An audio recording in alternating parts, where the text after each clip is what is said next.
We have more evidence that placebos work as well as a lot of drugs. And I think placebos work because you believe in them. And with my athletes, a lot of them were on steroids. They believed they couldn't hit the ball as well without it. And while they do make your muscles stronger, so will exercise and eating right. I started giving them placebo. I had them taking multi-minerals and believing that they would replace their steroids and be even better. And some of them ended up doing better than they did with the steroids. What's important is not that you deceive yourself with a placebo, but that you realize the power of belief. I teach people how to control their thoughts and their mind in a way where they get control of their brain, so they can control their own thoughts, the way they feel, the way they think, and therefore what they can do. Personal power is knowing what you do well and what you don't do well, which is where people get into trouble. People come in and say with absolute conviction, I have bad judgment. And see, if you know what you do well and you don't do well, then you should know what to do next to become a better person. And as long as you're better than you were yesterday and a week ago and a month ago, you're headed in the right direction. Making the same mistake is not a good idea. And I assume that everything is a possibility and can be done. And if you believe in yourself, you just need to believe you can do it. You just have to learn the right things.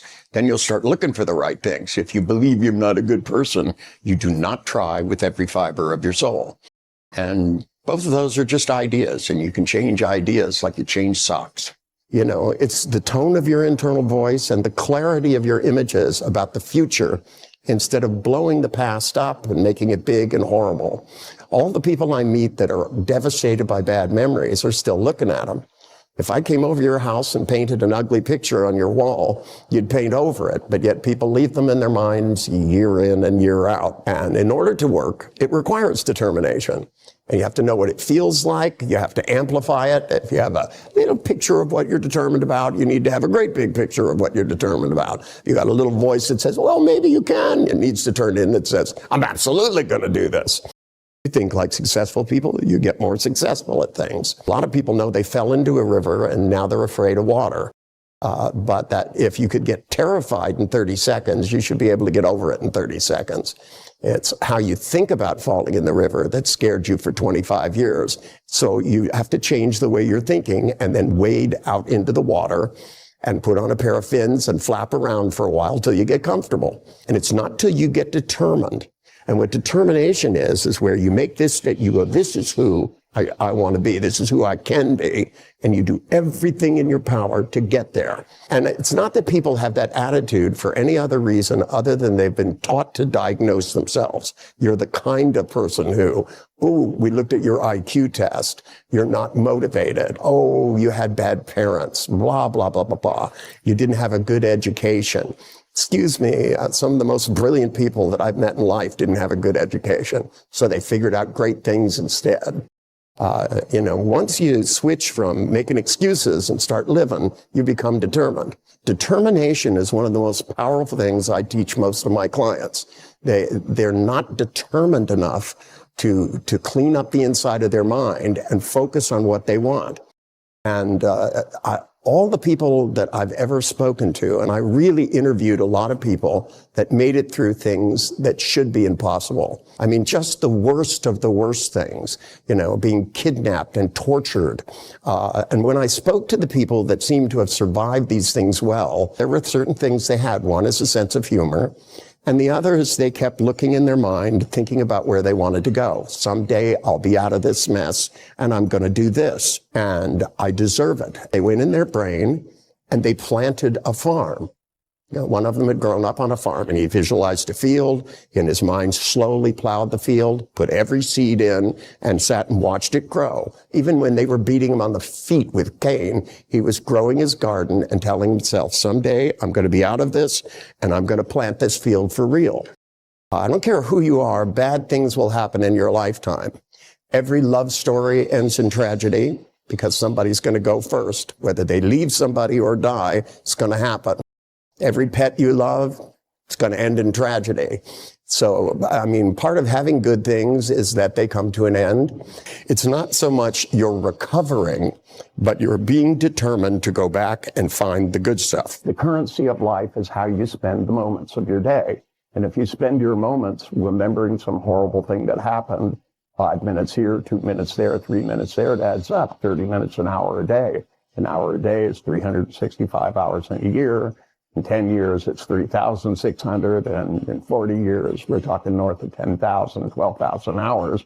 You're planning to think about this bad memory. And wouldn't it be nice if you could get that time back, the time you spend repetitively thinking? Because if you get back more of these moments you're wasting, you'll, number one, have a lot more time. Number two, feel a lot better and become more of an optimistic, manifesting person on the planet.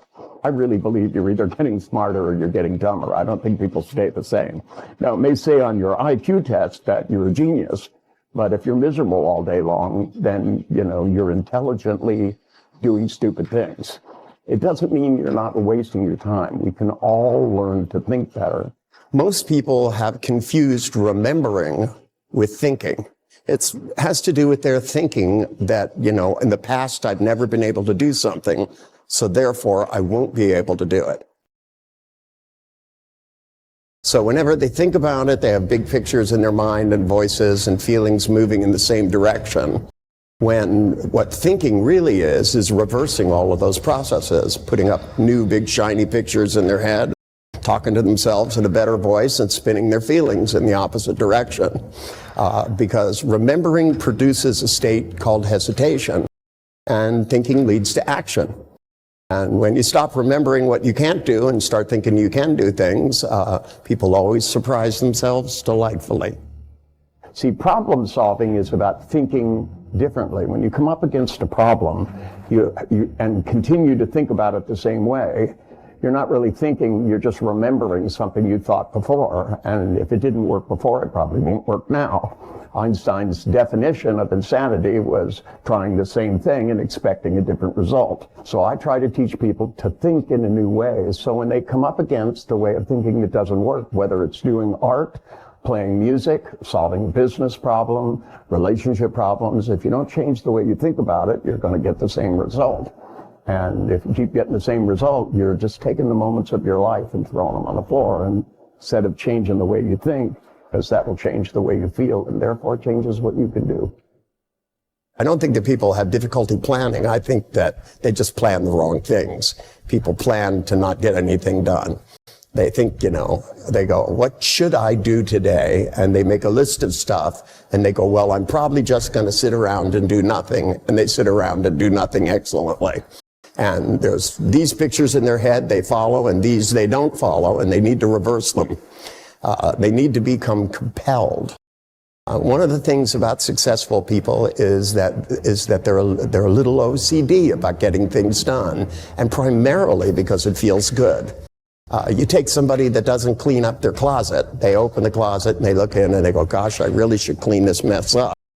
And then they think, but, I could do this, and I could do this, and I could do this, and next thing you know, they find themselves doing something else. It's because they don't really make it a plan. They don't make a commitment to themselves and to other people. Most people need a better, more precise plan in their mind to become more motivated.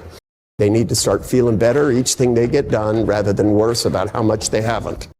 And a lot of it just has to do with where the pictures are in your head, how big they are, and what's in them. It's about conditioning yourself to make these things work towards you.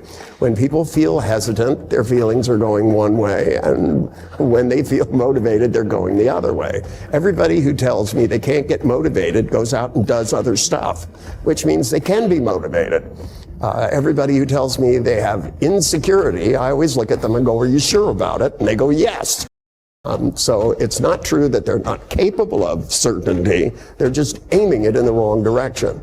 People who are not motivated are doing other things, and they need to push this stuff around in their mind so they start getting the stuff done that they want to do so they feel good about themselves. When you reorganize your mind, you become more efficient and more adaptable as an organism. If you give yourself a purpose and a mission, and you keep realigning that mission so that you're adaptable to your environment, your family, your friends, your jobs, you become successful as a person and will feel great. I think you can be much more than you ever suspected.